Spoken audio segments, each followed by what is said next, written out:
तो एक शादीशुदा रिक्शे वाला होता है और उसकी जो है आखिरी दिन थी और उससे जो है फांसी होने वाली थी। और वो जो जेलर साहब होते हैं उनसे यह बोलता है कि मुझे अपनी पत्नी के साथ एक रात सोना है और उसे कुछ बताना है, मेरी आखिरी इच्छा यही है। जेलर साहब उससे आखिरी इच्छा यही पूछते हैं और वो बताता है। तो चलिए इस पूरी घटना के बारे में आप लोगों से जानते हैं और जनाते हैं आप लोगों को। चलिए शुरू करते हैं। दोस्तों, इस कहानी की शुरुआत होती है भावलपुर स्टेशन से। भावलपुर स्टेशन पे के बगल में ही एक आदमी होता है जो रिक्शा चला रहा होता है और रिक्शा चलाता है और वो बहुत ही लोअर मिडिल क्लास फैमिली से था। अब भाई जो रिक्शा चलाएगा वो लोअर मिडिल क्लास फैमिली से ही रहेगा, तभी 4 पैसे कमाने के लिए, अपनी जीविका चलाने के लिए ये जो है वो रिक्शे चलाया करता था। अब रिक्शा चलाया करता था, धीरे धीरे रिक्शा वाला जो था वो थोड़ा मतलब यंग था, मतलब बोला जाए तो तकरीबन 25 से 26 साल की एज का लगभग एक लड़का था और वो काफ़ी अच्छा भी था, दिखने में अट्रैक्टिव भी था और लोअर मिडिल क्लास फैमिली से था। तो क्या ही उसकी शादी वगैरह भी हो चुकी थी। उसके जो है धीरे धीरे फैमिली काफ़ी मतलब लोअर थी। कभी खाने को है, कभी आटा है तो चावल नहीं, चावल है तो सब्जी नहीं, सब्जी है तो कुछ, इस तरह के सीन थे। वो आदमी अपना काम किया करता था, धीरे धीरे अपनी जीविका चलाया करता था। कुछ समय बीत गया, उसकी ज़िंदगी में कुछ ऐसी घटना घट गई कि उस बेचारे को फांसी की सज़ा होने वाली थी, लेकिन वो बच गया। चलिए आइए जानते हैं कैसे। अब जो है एक दिन की बात है, वो प्लेटफॉर्म पे एक लड़की को देखता है और वो लड़की बोलती है कि मुझे जो है स्टेशन से बस स्टैंड तक जाना है। अब थोड़ी दूरी पर था, तकरीबन 1 से 1.5 किलोमीटर की दूरी थी और वो जो है वहाँ पे बोलती है उससे और वो बैठ जाता है, उस पर बैठ जाता है और बोलता है कि बैठिए। बैठती है और वो लड़की इतना नाटकी थी, मतलब कि इसलिए कह लो कि जो है वो नाटक करके उसको फंसाई थी। अब धीरे धीरे वो बैठती है, उसको ले जाने के लिए बोलती है, वो ले जाने के लिए बोलता है, उसके बाद से उतारती है और वो जो है पैसे मांगता है कि मैडम जो हमारे 20 रुपये हुए, अब हमारे 20 रुपये दो और आप अपने चलते बनो। अब वो जो है अपने आप को, वहाँ पे पुलिस 2-4 थे और जो है बोलती है रिक्शे वाले से कि इन्होंने मेरे साथ छेड़खानी की और जो है ऐसा वैसा सारी चीज़ें लगती है चिल्लाने, जबकि ऐसा वो कुछ किया ही नहीं था, जबकि उसकी गलती बिल्कुल भी नहीं थी।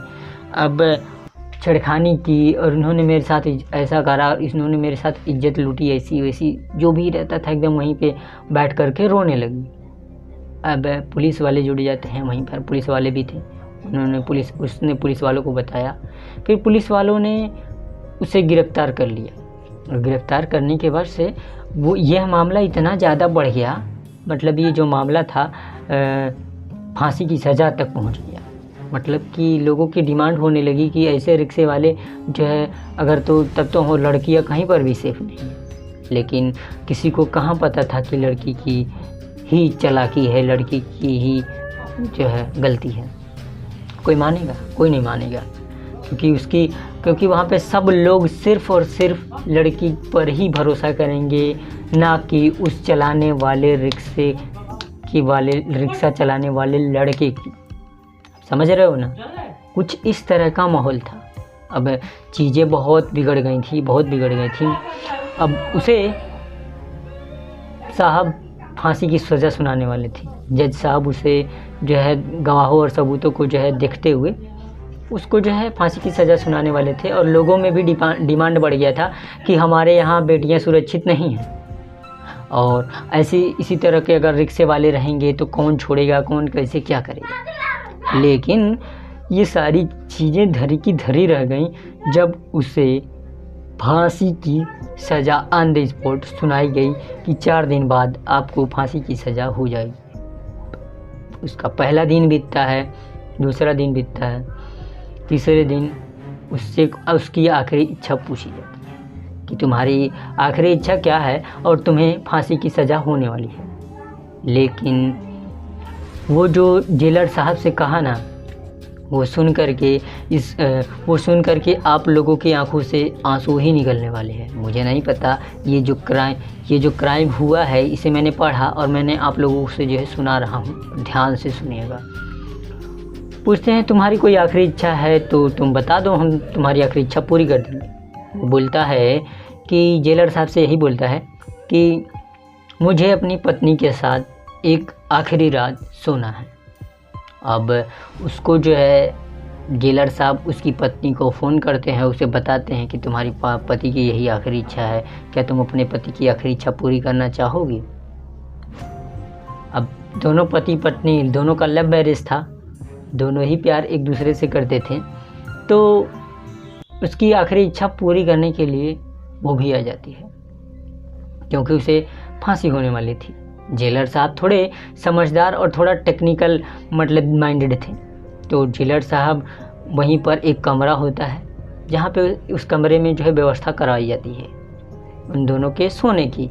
बेड होता है, बेड में माइक भी लगवा देते हैं ताकि ये दोनों क्या बातें करते हैं हम लोग सुन सकें। अब वो एक एयरफोन, एक जो है माइक जो लगा होता है उसे एक जो है बड़े से स्पीकर से कनेक्ट करा देते हैं और उसमें जो कुछ भी वो लोग बातें करेंगे वो सारी की सारी बातें वो लोग सुनेंगे। ये सारी समस्या सारी चीज़ें सेटअप करवा देते हैं। उसके बाद से उसकी पत्नी आती है, उसका जो पति होता है वो अपने रूम में, जिस रूम में वो सोना चाहता था कि अपनी पत्नी के साथ एक आखिरी रात मुझे सोना है, उसी रूम में वो सोया हुआ था और उसे उस रूम में भेजा जाता है। जैसे ही वो महिला उस रूम में जाती है, वह उसका जो पति था रिक्शा चलाता था, उसे गले लगता है और फूट फूट कर रोने लगता है और दोनों ही बहुत ज़्यादा फूट फूट कर रोने लगते हैं। यह सोचकर और यह सुनते सारी जेल के जितने भी लोग जेल में सुन रहे थे वो सारी की सारी चीज़ें सुन कर के सभी लोगों के आंखों से आंसू आने लगे। अब सभी लोग ये सोचने लगे कि ये दोनों मिलते ही क्यों रोने लगे। अब सारी चीज़ें वो लोग, अब यह क्या करता है, ये जो लड़का था रिक्शा चला रहा था वो अपनी पत्नी से बोलता है कि मेरी इसमें कोई गलती नहीं है। वो बोलती है कि मुझे आप पर भरोसा है, आपकी कोई गलती, बिल्कुल भी गलती नहीं है। लेकिन वो पूछती है कि क्या आप आखिरी बार मुझसे एक सच बता सकते हैं। बोलता है पूछो क्या पूछना है। वो बोलती है कि आखिरकार हुआ क्या था कि जिससे आपको यहाँ तक आना पड़ा।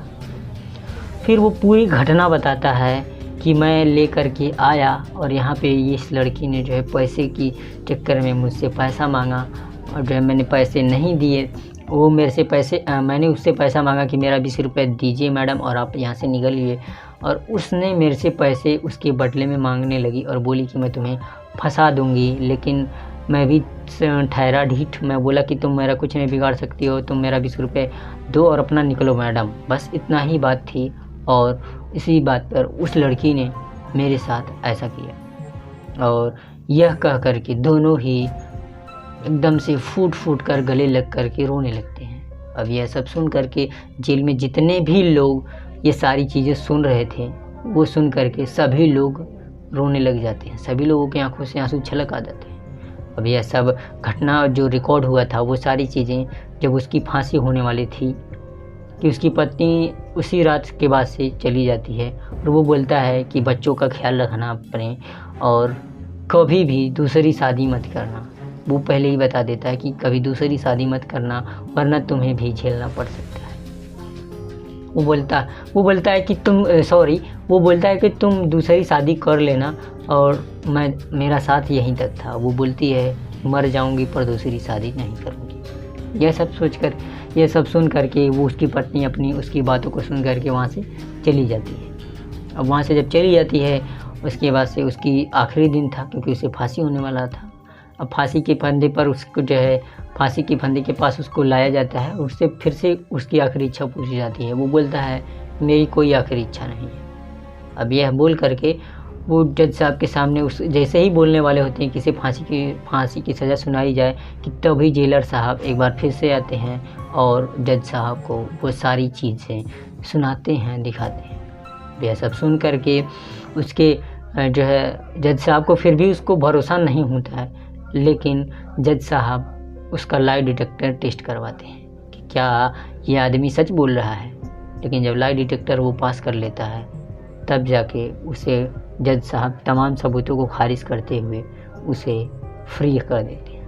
और वह आदमी एक बार फिर से भारतीय कानून में ये सारी चीज़ें जो है गलत होने जा रहा था, लेकिन गलत नहीं हुआ।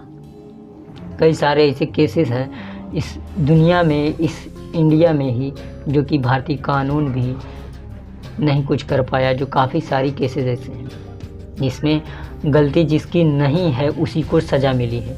काफ़ी सारे ऐसे केसेस हैं, लेकिन इस केस में ऐसा हो गया कि उसको रिहा कर दिया गया। और वह जब अपने घर पहुंचता है, अपनी पत्नी से मिलता है और गले से लिपट करके रोने लगता है और बोलता है कि मेरी कोई गलती नहीं थी और मैं आज़ाद हूँ। यह सब सुनकर उसकी पत्नी काफ़ी ज़्यादा खुश हो जाती है। उसकी जो छोटी सी फैमिली थी फिर से शुरू हो जाती है, फिर से वो अपना जीवन यापन करना शुरू कर देता है। दोस्तों, ये मैंने जो कहानी सुनी है, मैंने आप लोगों से सिर्फ सुनाया। अब मुझे नहीं पता ये कहाँ तक सच है, कहाँ तक झूठ है।